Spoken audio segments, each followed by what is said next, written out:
So this is what we ended up with last time.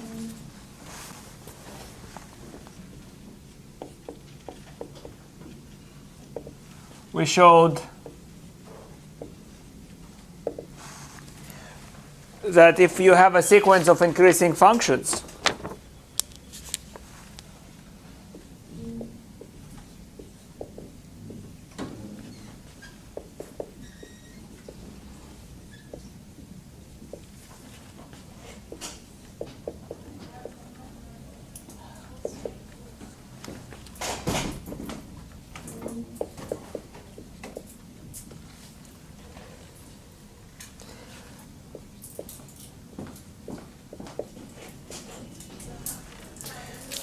on AB, and they are uniformly bounded,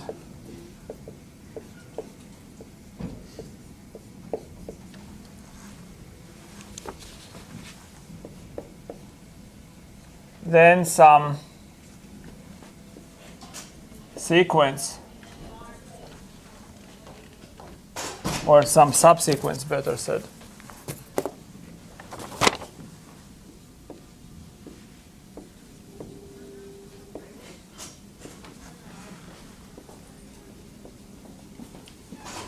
converges pointwise to a function f.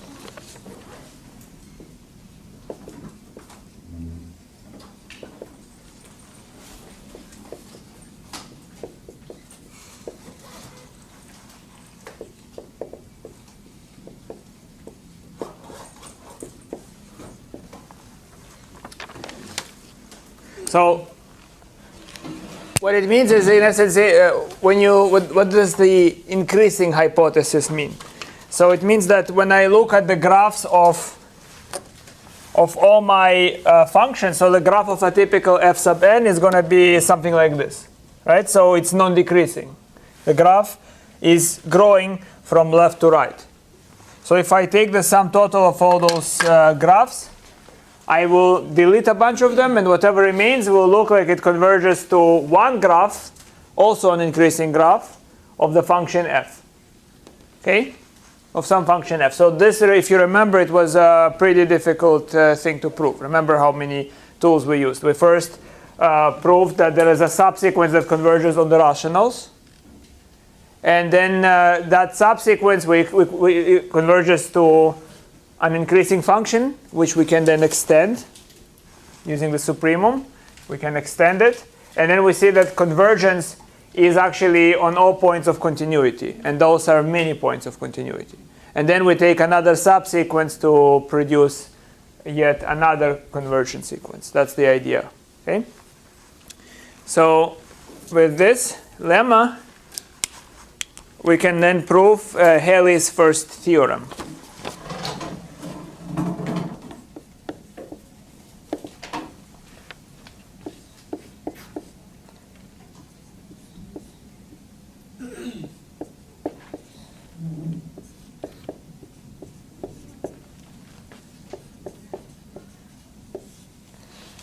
So what happens now is let Fn be a bounded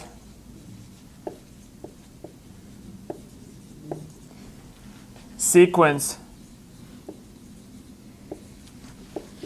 in the space of bounded variation.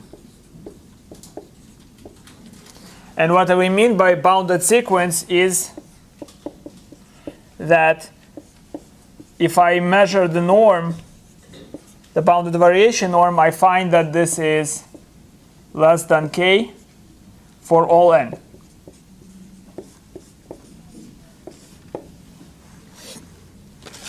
Then some subsequence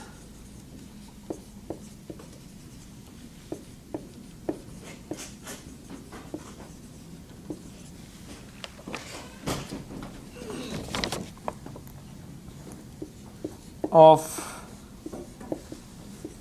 Fn converges pointwise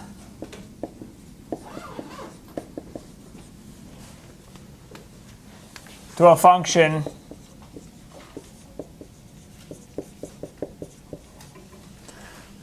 f in the space of bounded variations on AB, which, by the way, also satisfies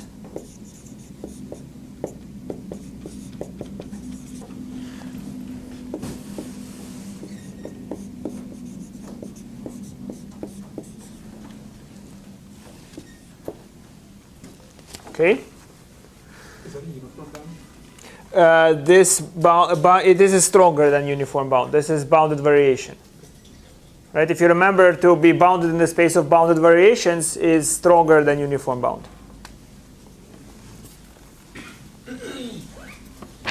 All right. So here is, in fact, we're going to state that as the first part of the proof.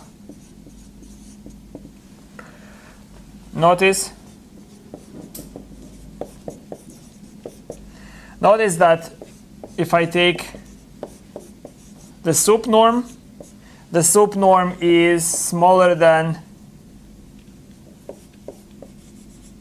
the BV norm, which is smaller than k for all n.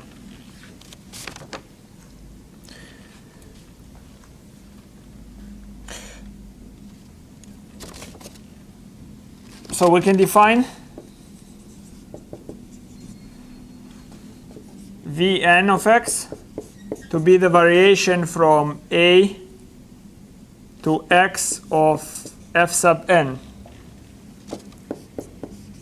Then absolute value of Vnx, is less than or equal to the total variation of f, which is less than k. And similarly, the absolute value of Vnx minus f of x, this is less than or equal to absolute value Vn x plus Fn x, which is less than or equal to 2k. Right? This is smaller than k by the bounded variation norm. This is smaller than k by the sup norm, which is again smaller than the bounded variation norm.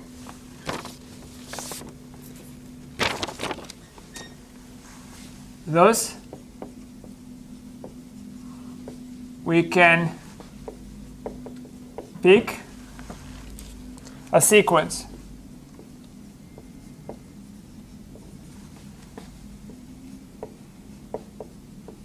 n sub k of integers such that gx is equal to limit as k goes to infinity of Vn sub kx and h of x is equal to limit as k goes to infinity of Vn sub k x minus Fn sub k x. Now again, just let's pause and understand what's happening here. So this function, the sequences v sub n are increasing. And v sub n minus Fn is another increasing function, right? So each function in the space of bounded variation can be written as a difference of two increasing maps. By the lemma that we just wrote above, we have a subsequence of Vn that converges to an increasing function. We have a subsequence of Vn minus, this should be n here as well, Vnx minus Fnx. This is another increasing function on some subset of integers. This will be convergent by this lemma above. Make sense? Okay.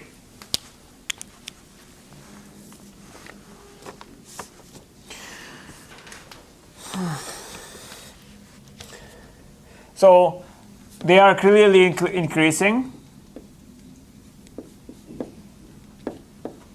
H and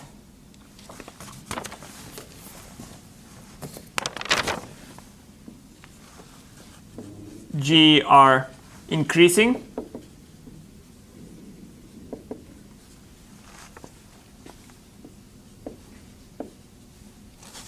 And we can set F, which is equal to G minus H, belongs to the space of bounded variations on AB. This is clear because, again, any difference of increasing functions is automatically an element of bounded variation. Okay? Now, this is a pointwise limit. So we claim that there is a pointwise limit that converges to F. Now, limit as k goes to infinity of f n sub k is equal to limit as k goes to infinity of v n sub k minus v n sub k minus f n sub k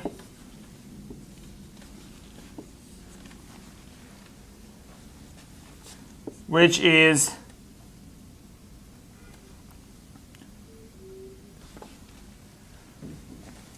this approach is G minus H, which is F. So this F that we found in bounded variation is in fact the pointwise limit of that subsequence.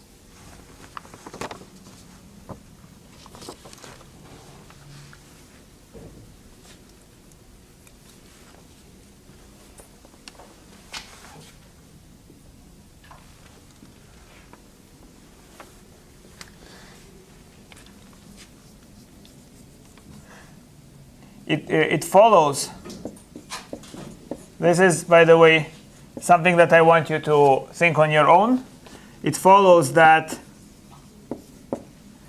the norm of f under the BV norm is less than or equal to k. Not immediately so obvious, so make sure that you can justify.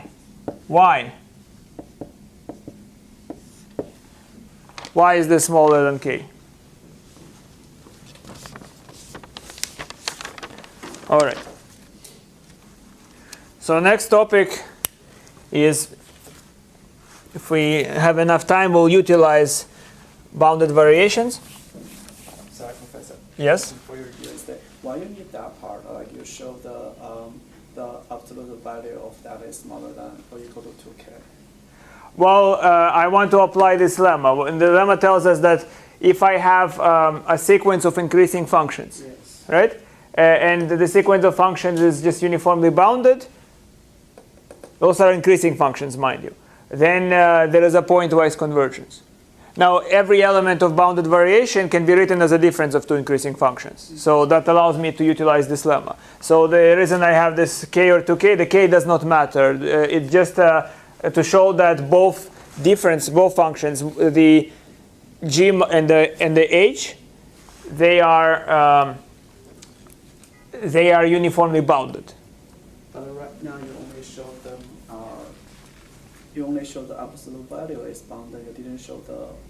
No, this is for all x.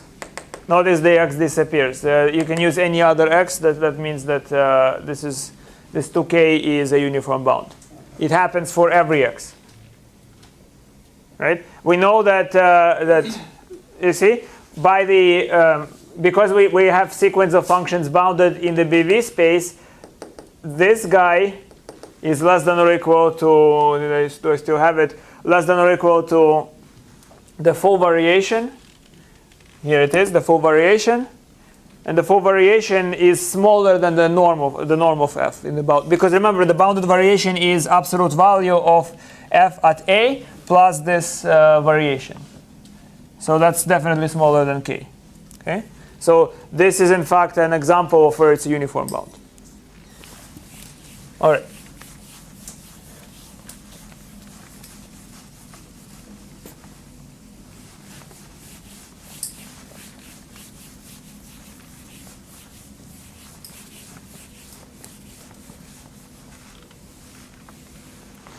So the next topic is Riemann-Stieltjes Integral, if I pronounce it correctly.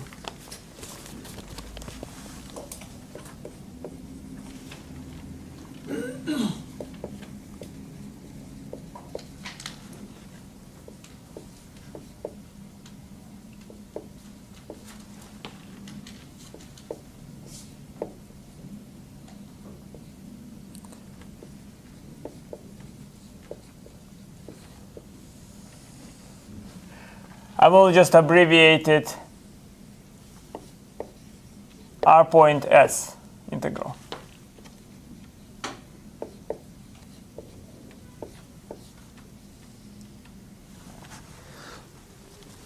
So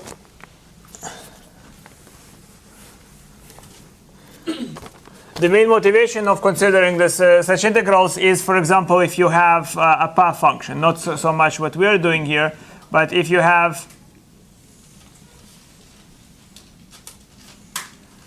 this is some general alpha, right? And this alpha is a function from, let's say, some point AB into possibly R2 or R3. Maybe I drew it like it's R3.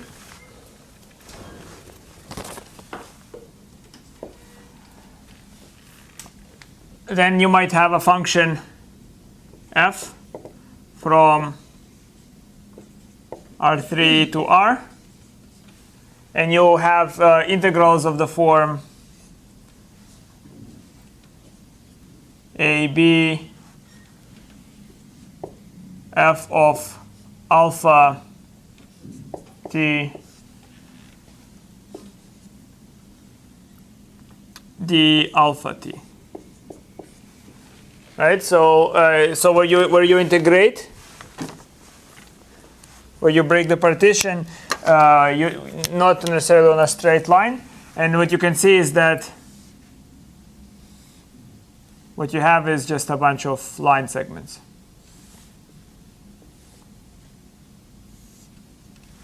So a typical line segment here is the alpha. So in general, it would have both magnitude and direction. It could be all sorts of functions. Now, usually this is associated, if I just integrate over the alpha or try to estimate what this integral is, that has to do with the arc length, right? It's integration with respect to arc length. What we're doing is a one-dimensional analog of it. So really, for the purposes of this lecture, you can just think of this as just a generalization of the Riemann integral. Pretty much the same results of the Riemann integral are just applied with a more arbitrary alpha. So in our case,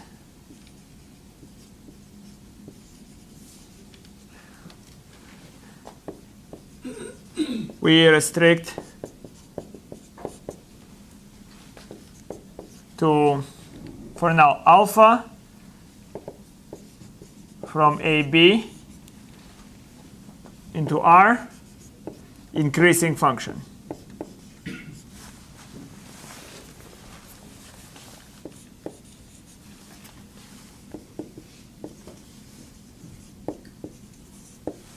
Increasing, and what we have is then for this alpha increasing, we then define partition.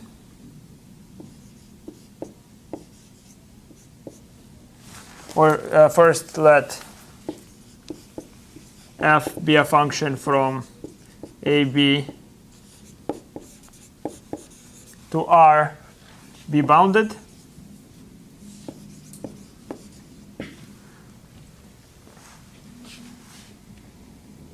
And then we have for partition P, which is going to be a equal to x0 less than x1 less than xn, which is b. We define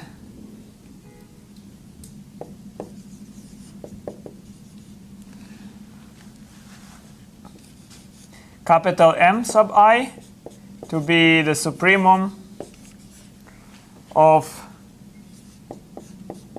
f of x, where x is bigger than or equal to xi, less than or equal, or xi minus 1, less than or equal to x sub I. That's where we need the function to be bounded for this to make sense, right? So supremum is going to be a real number. And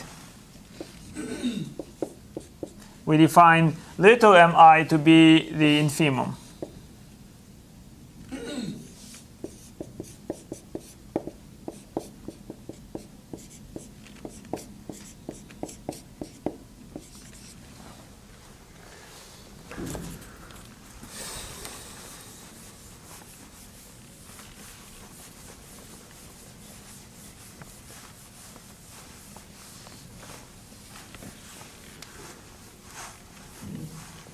And lastly, here we define delta A sub I to be simply alpha of xi minus alpha of xi minus 1. Okay?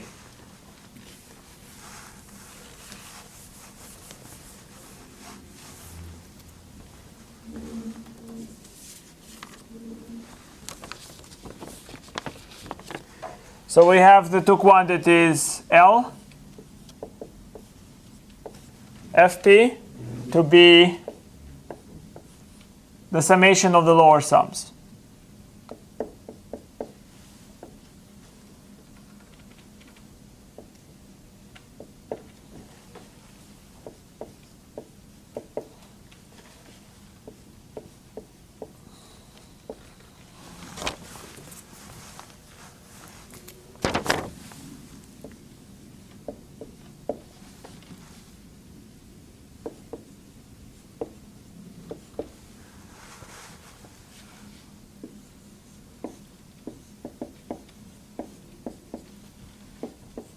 And similarly, we define the upper sum over the partition P.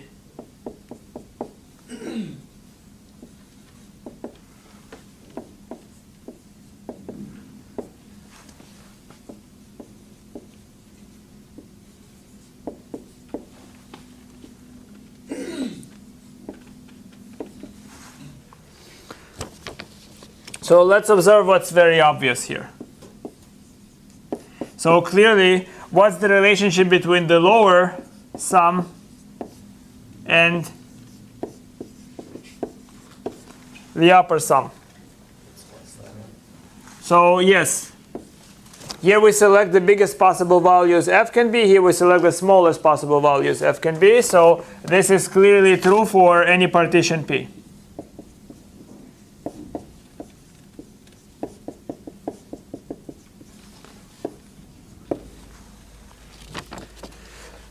What you should also notice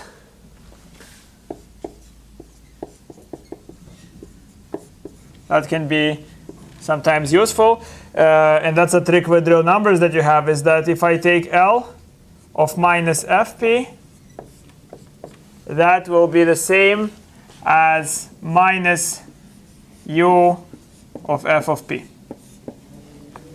Right? That's pretty clear. Just if you flip the graph, multiply by minus 1, flip the graph, and pick the lower values, it's as if you're picking the maximal values, but instead of them being up there, you're picking them down. So that's why it's minus UFP. Okay, so this is geometrically pretty obvious. So here is a proposition which I hope you know how to prove.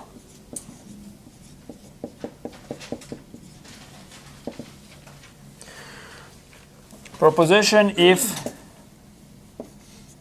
P is a subset of Q, are partitions,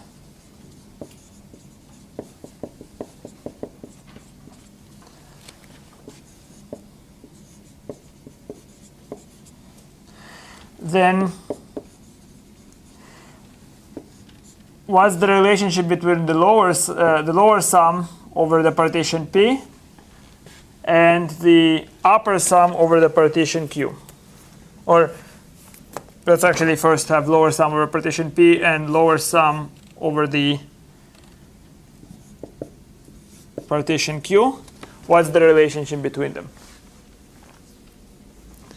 Notice alpha is positive and increasing, so that's important. So this is less than or equal to this. Correct. So everybody recognizes it, makes sense why? Right? It's because if I increase the partition, it's as if I take this interval, and I break it apart. So then there are more choice of minimums, right?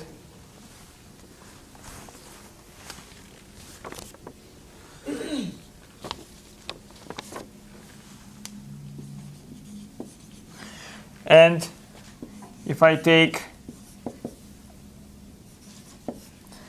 the upper bounds over P, they are bigger than or equal to the upper bounds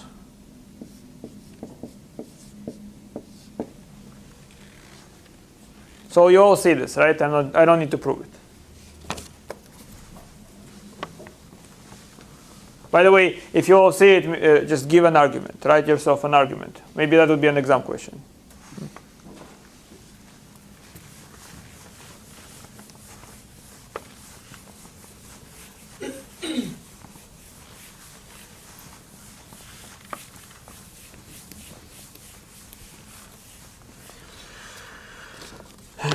Well, here's a corollary.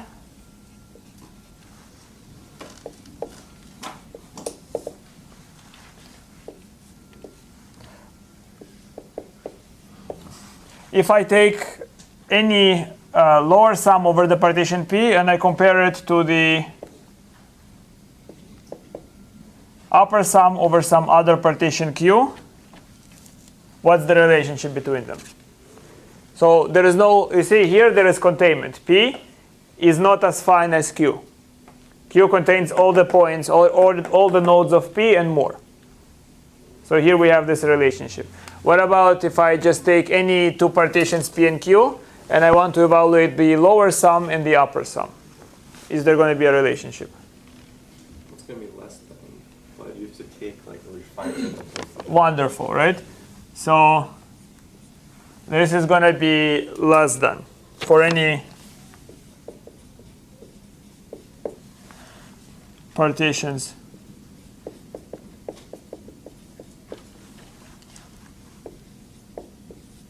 PQ of AB.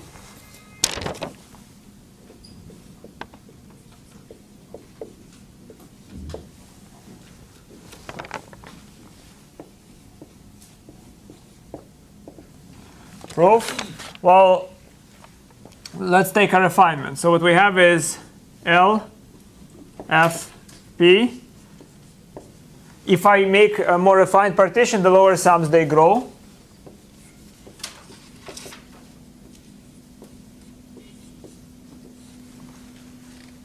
Right? Lower sums, they grow if partition is refined. I hope you're seeing that.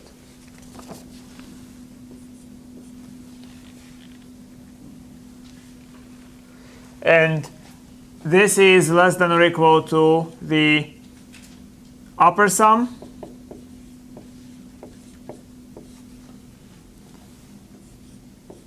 and the upper sums there, the upper sums decrease with more refined partition.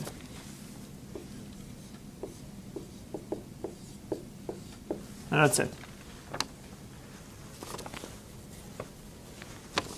Yes? So when you wrote P is contained in Q, so Q contains more partitions or P contains more partitions? If P is contained in Q, which has more partitions? Which has more points, more nodes? Right? Remember, a partition is x1, x2, x3, etc. Right? So if P is a subset of Q, which has more points? Q has more points. Very good, right? So it's like what you do is you take an interval, and x1, x2, x3 are the points where you take this interval, and like a stick, you break it. Right? You break it. So then over each segment you do this upper sum, lower sum evaluation. Okay?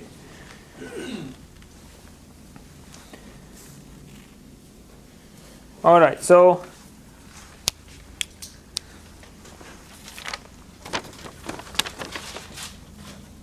theorem.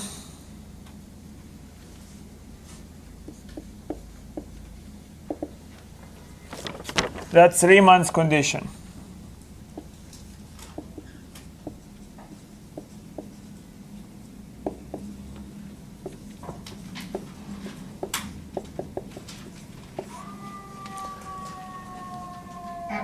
So let alpha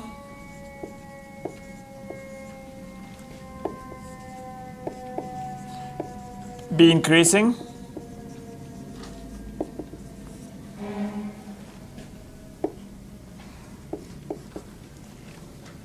a bounded function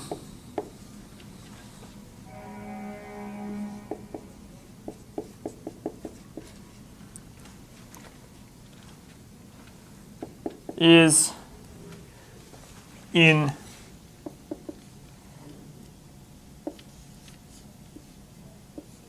R of alpha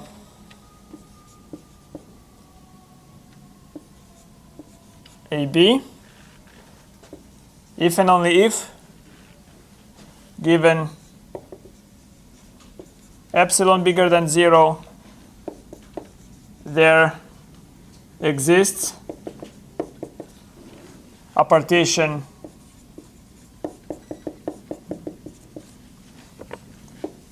P of the interval AB such that the difference between the upper sum over this partition and the lower sum over this partition is less than epsilon. Now, I actually forgot to mention something. I'll write it on that board over there. Just what is R sub alpha. So we would say that F is Riemann-Stieltjes integrable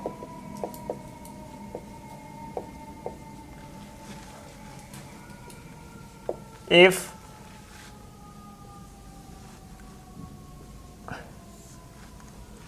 the lower integral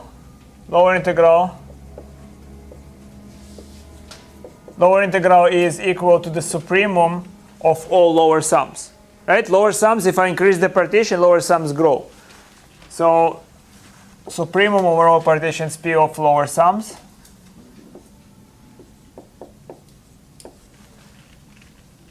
is equal to the infimum over all upper sums.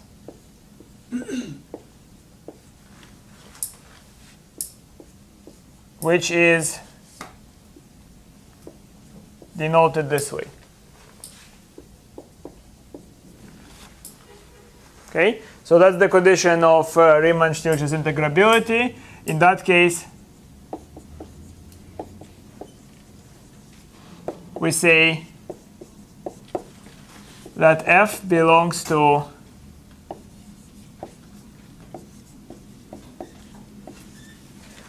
R alpha AB and write integral from AB F the alpha to be the common number.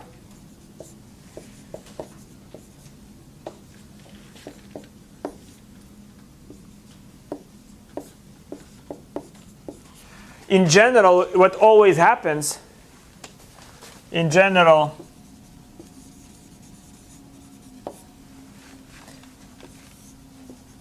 the lower Riemann-Stieltjes integral is always less than or equal to the upper Riemann-Stieltjes integral. Make sense? So it's very easy. The theory is exactly right now the same as for Riemann integrable functions, except that we usually alpha is taken to be x.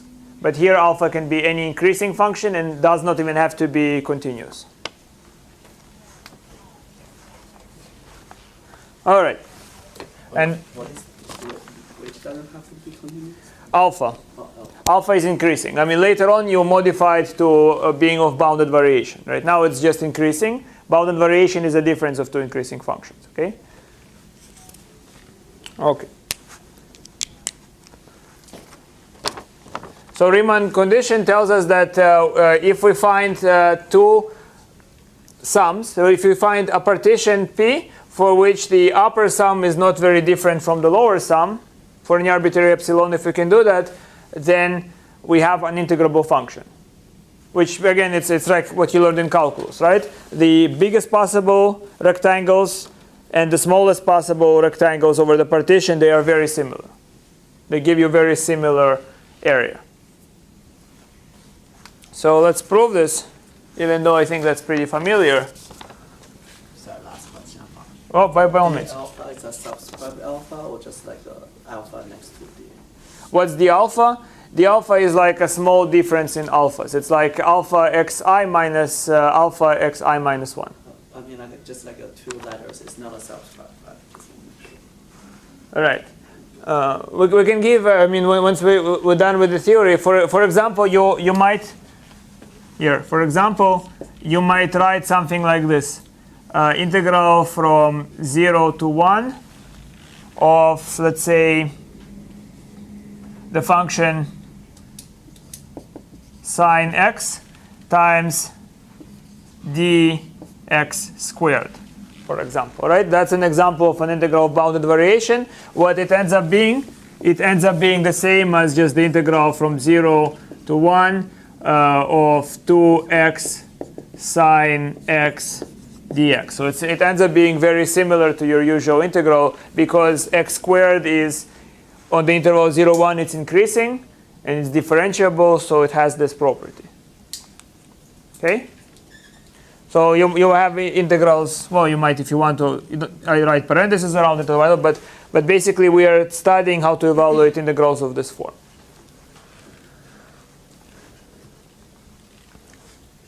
Okay. So, proof.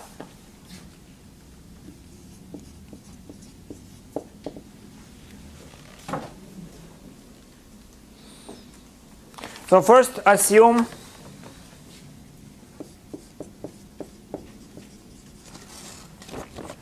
we have f, an element of R alpha AB. So in other words, f is integrable with respect to the parameter alpha. Then the integral from AB of f, the alpha exists.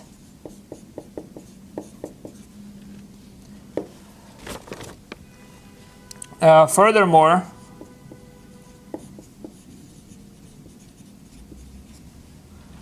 there is a partition P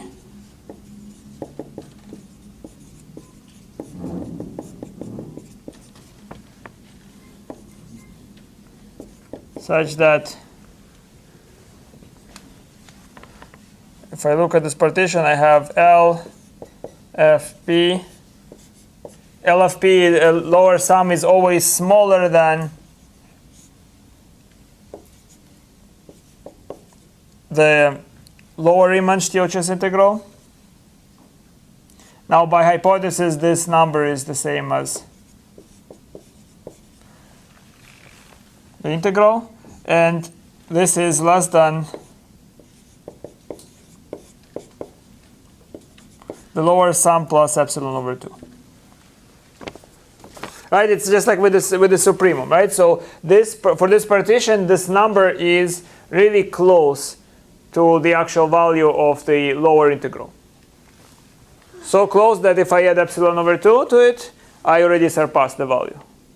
Easy, right?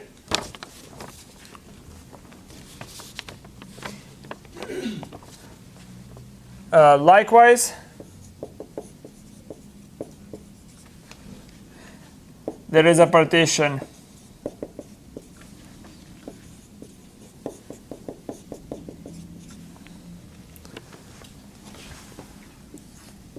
Q such that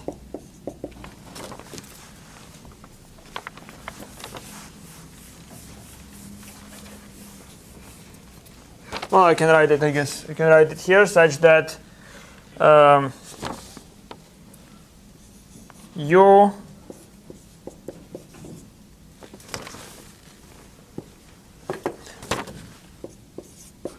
have Q, which is bigger than or equal to the upper integral.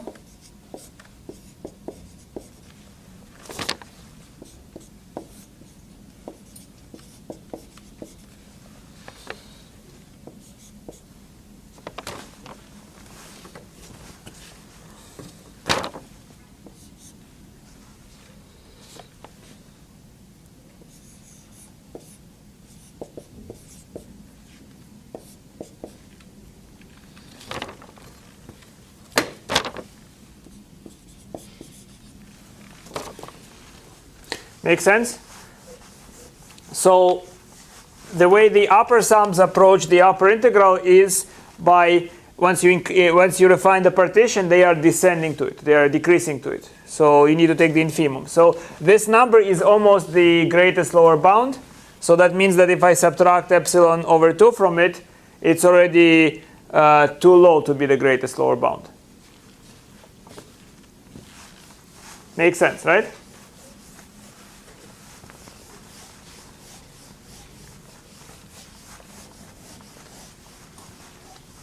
Sorry to interrupt you again. No, no worries, interrupt me.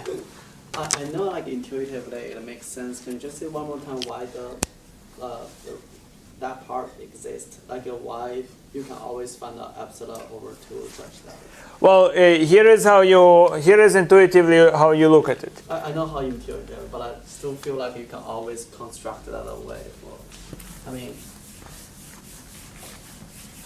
I don't see that from the equation. That's what Well, there is no equation. There are just U and L, just symbols. So what happens is, here is the picture that you can have in mind. So you have here, this is the upper integral, right? So this is just on a vertical number line. And you have, so this is for partition. So this is U, F, P1. This is here U, F, P2.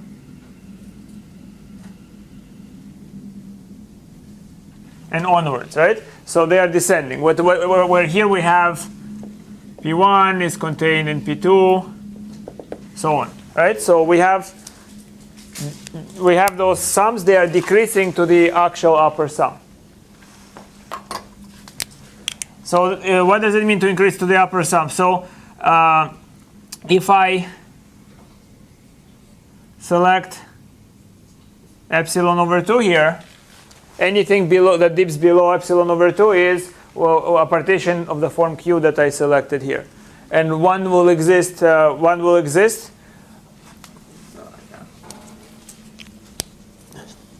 Because the infimum for the set has to exist. You see, the infimum for the set exists because you have this is the upper part sum, and then I'm not sure if they are connected. Here is the lower sum, and it happens in the reverse. So this is L. Maybe I should have said Q here.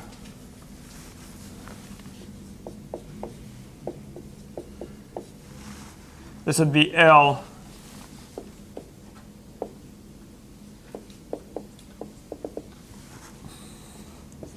F P1, then L, F, P2, and so on and so forth, where P1,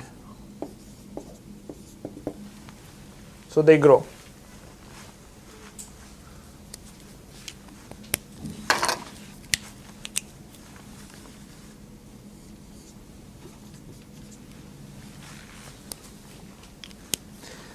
So the first part is you have this gap.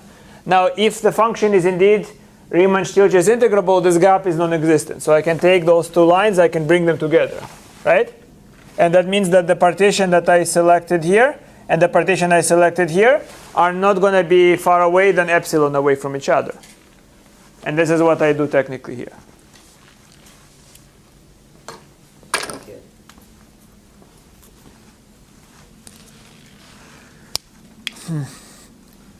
So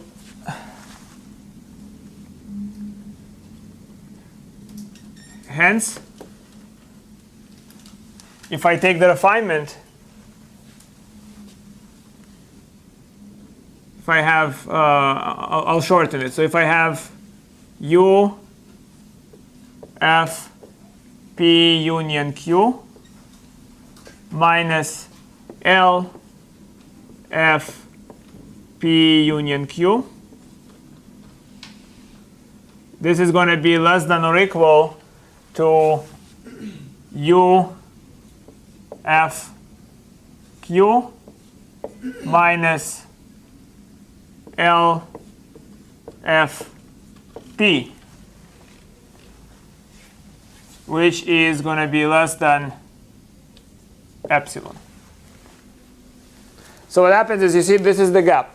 The actual integral has to be between, has to be smaller than this U and bigger than this L. Now, if I decrease the partition for U, I make this larger. And I make this smaller. So that means that this gap has grown bigger. Right?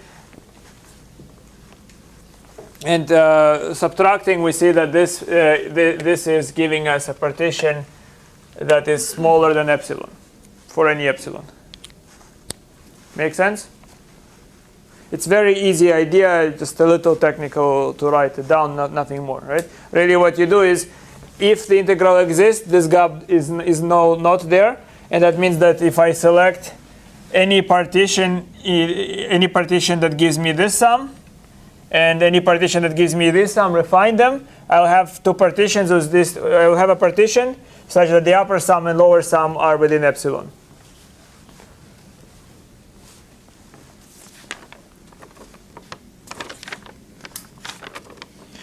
All right.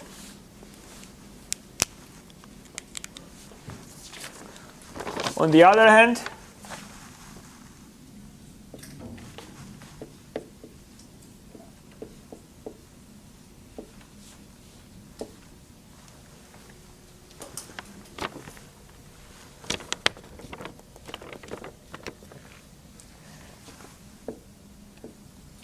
if for every epsilon bigger than 0, we can find a partition P such that U FP minus L FP is less than epsilon, then if I take the difference between the upper bound, so between the upper sum, and subtract from it the lower sum, this difference is less than or equal to the upper sum at the partition minus the lower sum at the partition, which is less than epsilon. Do you see that? So this guy is smaller than any of these guys. This guy is bigger than any of these guys. So this difference here is forced to be smaller than epsilon, since epsilon is arbitrary.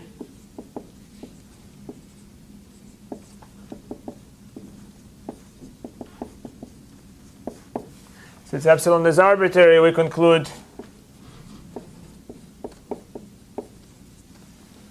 that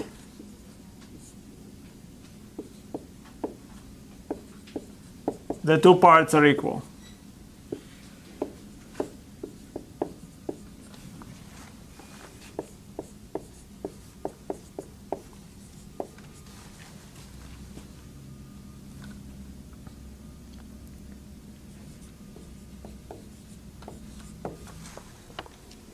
So it's a pretty simple criterion.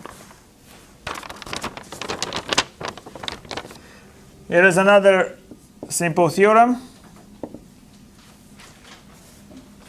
The space of continuous functions is always a subset of the space of integrable functions for alpha. And that's true for any increasing alpha.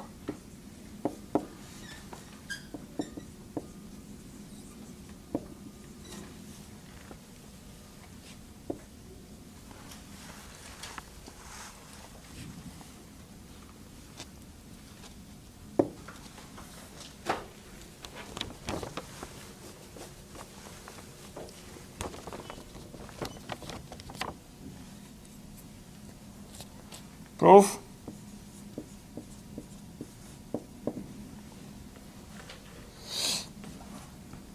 So if I take f in the space of continuous functions, this function is in fact, because it's a compact interval, f is uniformly continuous.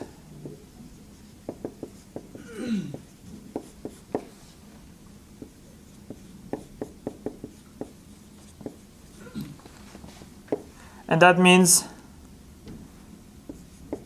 for any epsilon bigger than 0,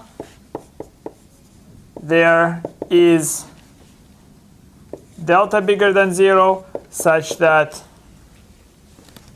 if I find that x minus y is less than delta,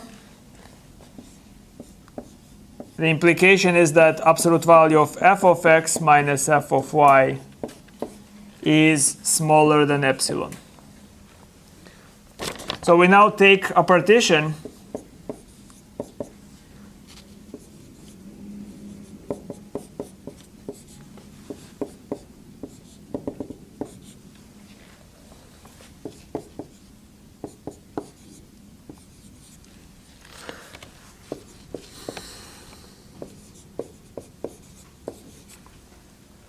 such that what? So what should be true about this partition? How can we utilize uniform continuity? So what can you say about this partition?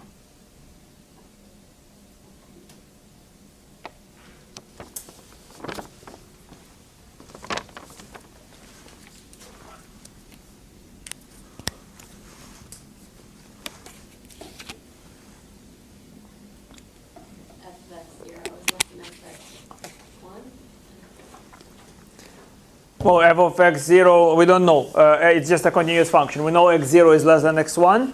I'm asking, how do I pick a partition? I want to show that the function is integrable. Let's use the Riemann condition. Any 2 points of the partition are less than, their distance is less than delta. Wonderful, right? So any 2 points of the partition, their distance is less than delta. What is it going to accomplish? That's what you do when you are doing Calc 1, right? So you're taking the, sometimes what you do in Calc 1 is left-hand sums and right-hand sums, but that's coincidental. What we do is we want to consider the difference between the biggest possible sum. That's what this means, right? The Riemann condition, this is Riemann's condition.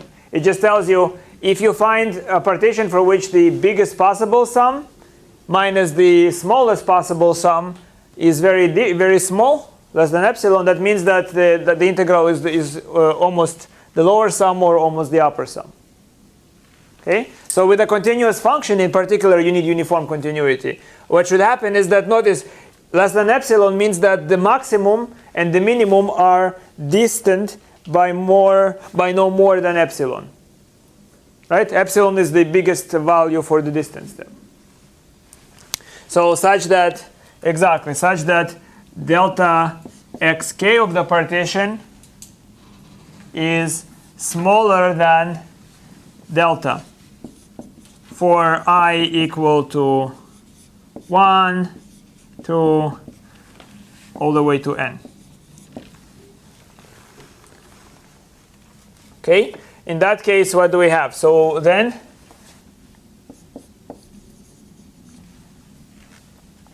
the upper sum of f at P minus the lower sum of f at P is simply, I can combine them into one sum. This is summation I equal 1 to n. And that would be capital Mi minus little mi times delta alpha I. Now what's mi minus, what is capital Mi minus little mi? That's why we picked this partition. We know that the difference cannot be more than epsilon. So this is less than or equal to epsilon.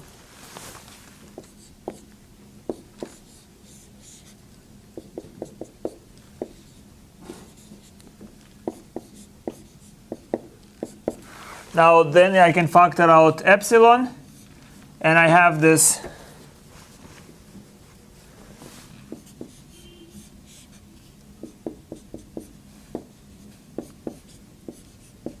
what's the summation of the delta i's? Delta is an increasing function, remember. That gives you, well, let me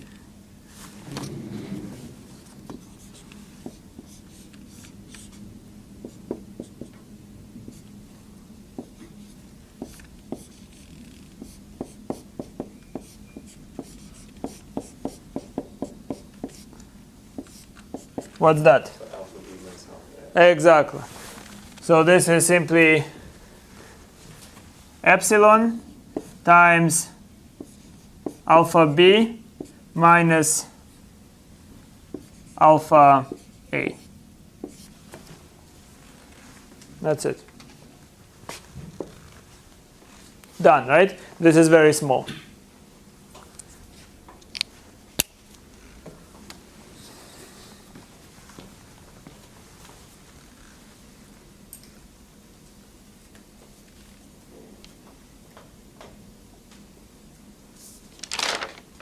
Let's consider a few obvious examples.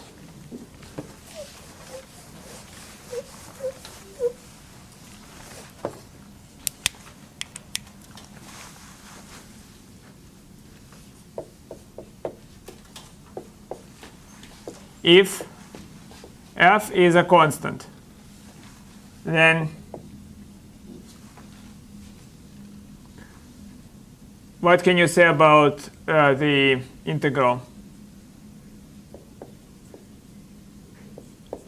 Pretty obvious, and why?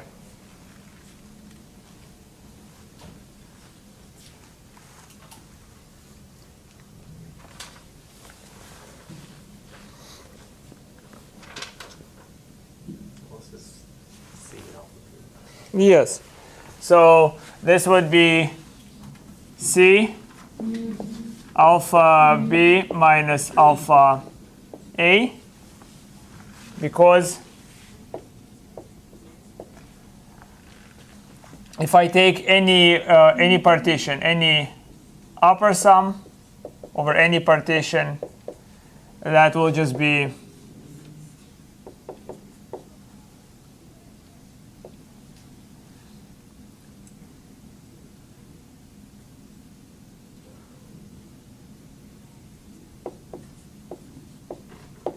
C delta I, which, by the way, the upper sums are no different from the lower sums.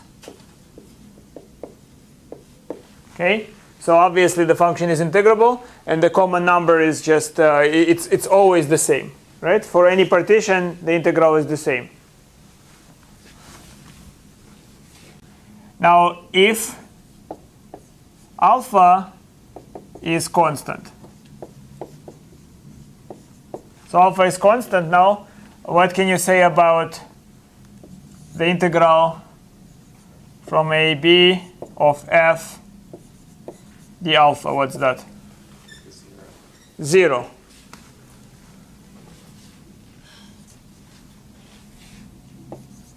Because if you take any partition, take any partition of f at P,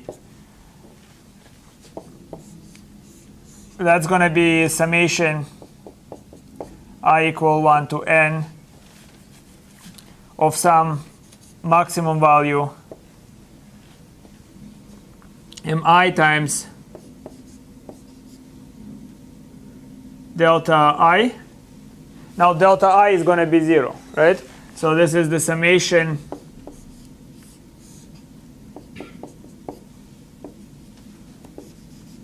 m sub I times 0, which is 0, which will also be equal to the lower sum. Just the same as before, we have upper and lower sums exactly equal. By the way, I should say, very important, f is still in the space of bounded functions over AB. If I don't make this assumption, then maybe at some point, I mean, this product is undefined. The supremum over some segment of f might be infinity. And therefore, this product is not defined as we, at least not as in any way that we know it, right? So this is either nonsensical. You cannot integrate just any function. You can try to integrate only bounded functions, at least when you're dealing with the Riemann integral. Okay. But that one, why that is smaller than epsilon again? The last step.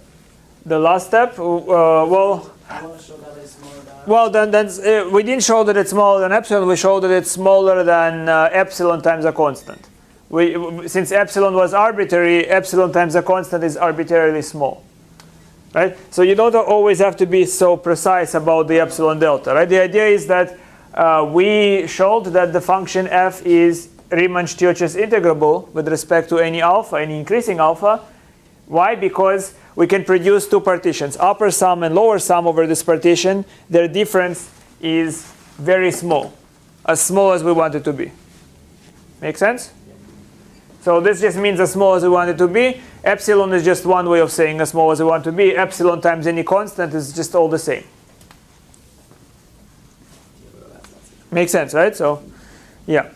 Because it gets very tedious to just always just correct your statements and make it, because then we have to select delta so that it's epsilon divided by alpha b minus alpha a, and that's a bit tedious to write. So we don't do it. Okay. So example B.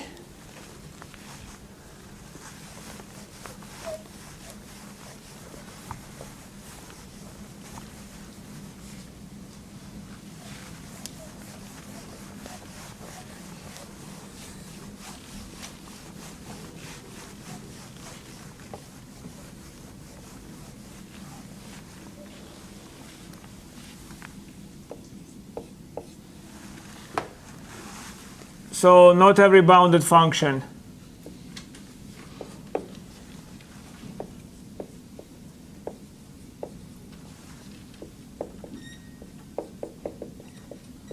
f is integrable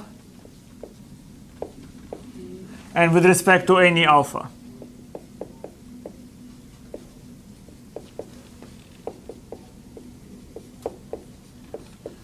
So for example, if I take, easiest example is f equal to the characteristic of q, then if I take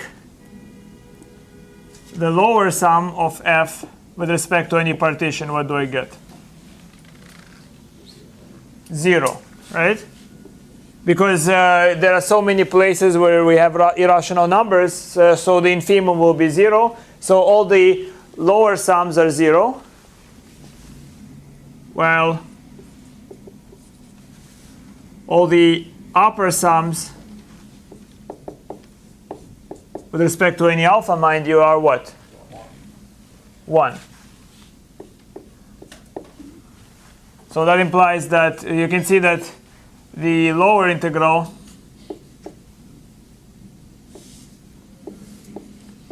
will be 0, which is smaller than the upper sum, which is 1. All right. So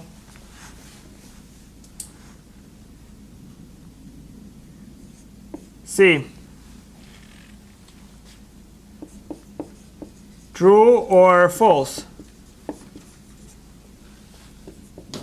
If f does not belong to the space of integrable functions on AB,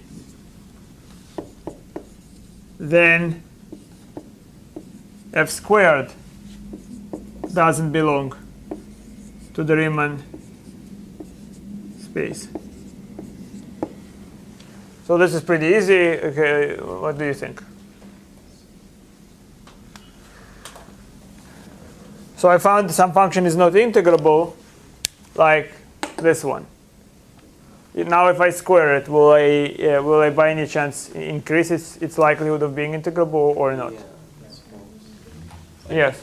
I can imagine if you did this -1 and 1. instead of Wonderful. -1. Precisely, right? So you can give easy examples where so this is false. Let f of x equal to 1 if x is in Q, and -1 if x is not in Q. Then f is not Riemann integrable, but f squared, which is just identically equal to the constant function 1, is Riemann integrable.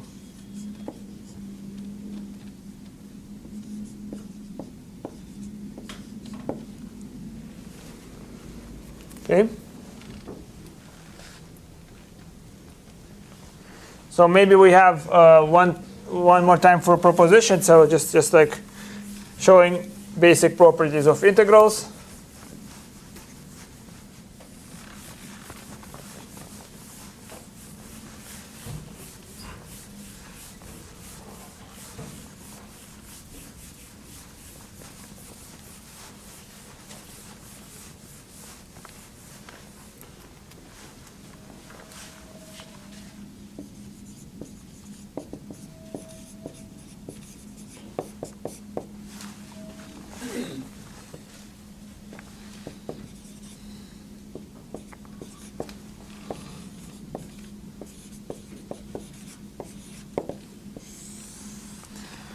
So one is if f and g belong to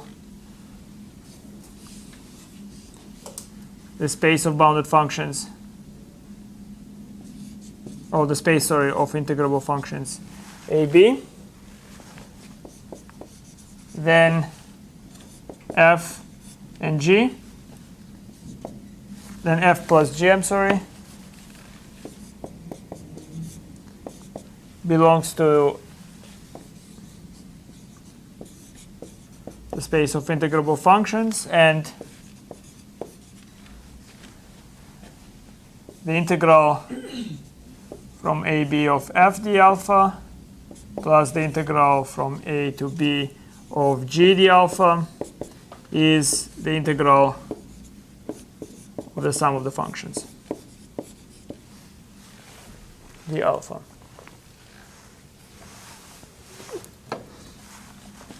Let's try to prove it. Proof. So if we take u of f plus g times some partition p minus L of f plus g some partition p, this is less than or equal to u. Well, let me actually go about it slower. So here, so first of all, if I take u f plus g partition p, so this is less than or equal to u of f partition p plus u of g partition p for any partition p. Do you agree?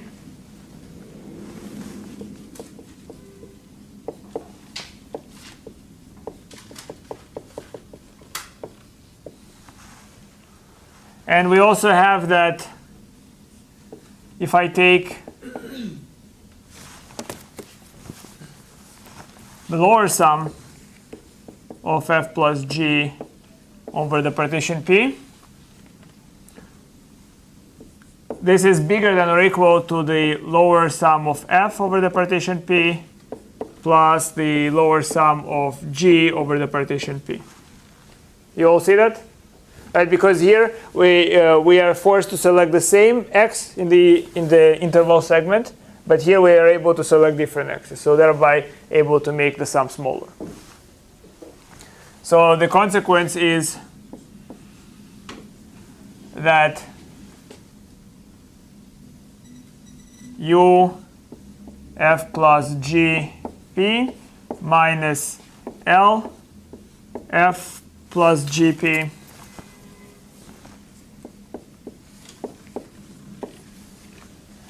is less than or equal to u f p minus l f p plus u g p minus L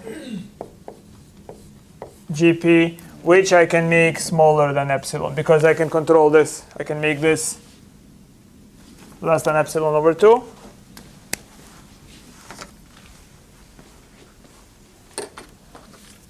Right? I just take the top line, subtract from it the bottom line, and I have this less than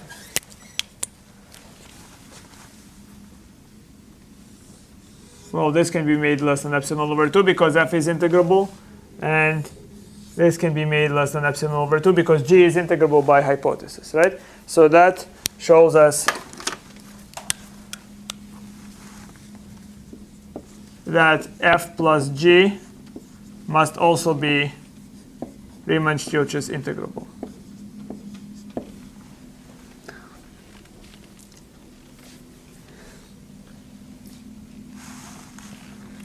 Now for the sum. So if I consider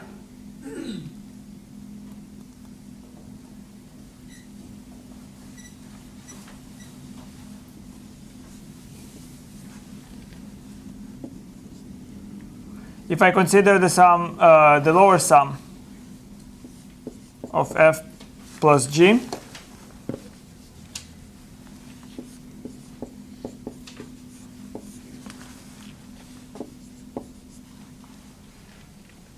this lower sum is smaller than or equal to sum f plus g over the partition P, which is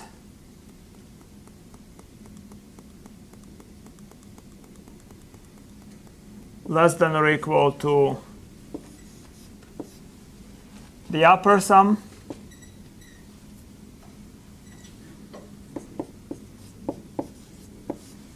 which is less than or equal to the upper sum f at P plus the upper sum g of P. Now I can select partition P so that this is a really good approximation to the upper sum of f, and this is a very good approximation to the upper sum of g. So this is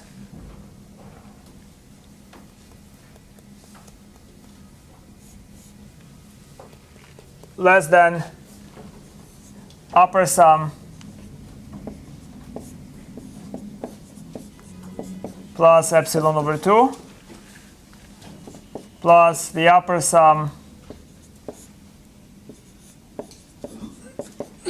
plus epsilon over 2. And this is, of course, for suitable P. And as a consequence of what I just showed, that the integral from AB of f plus g the alpha. We already showed that it's integrable, so it's equal to the lower integral.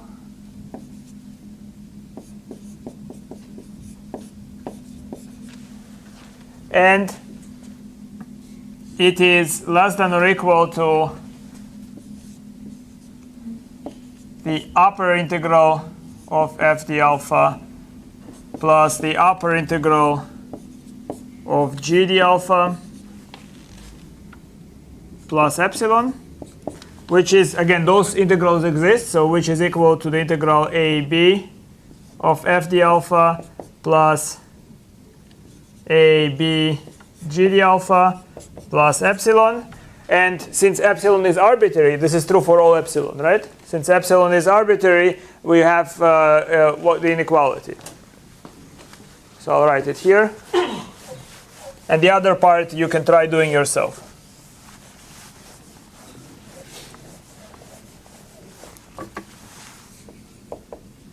Since epsilon is arbitrary, it follows that the integral from a to b of f plus g d alpha is less than or equal to the integral from a b f d alpha plus integral a b g d alpha. The other direction follows that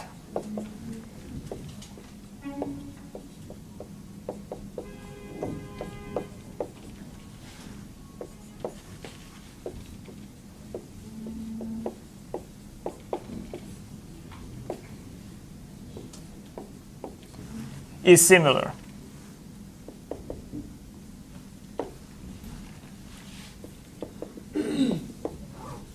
Okay, so try to show the other inequalities. Very, very similar direction. Yep. I don't know if I'm missing something. There's the first inequality there. You have the lower integral, which is the soup of all the lower sums, is less than some lower sum. I don't see how that's true. All right. So you are right. I wanted to say plus epsilon, so I made a mistake in this matter. But definitely, this is less than this. Right. And the argument follows from there. So you are very, very good. So notice what I wrote here was accidentally incorrect. Yeah, I thought you were going to write plus epsilon because that was. Yeah. I needed. That's what I had in my head. That's why it's always good to have notes in front of you. So yes, it should have been plus epsilon. And then, but really it doesn't matter. Just take the lower sum. The lower sum is smaller than any upper sum. Right? Yeah. Since the integral exists, you are free to move upper sum, lower sum. They are the same. Yeah. Just like this.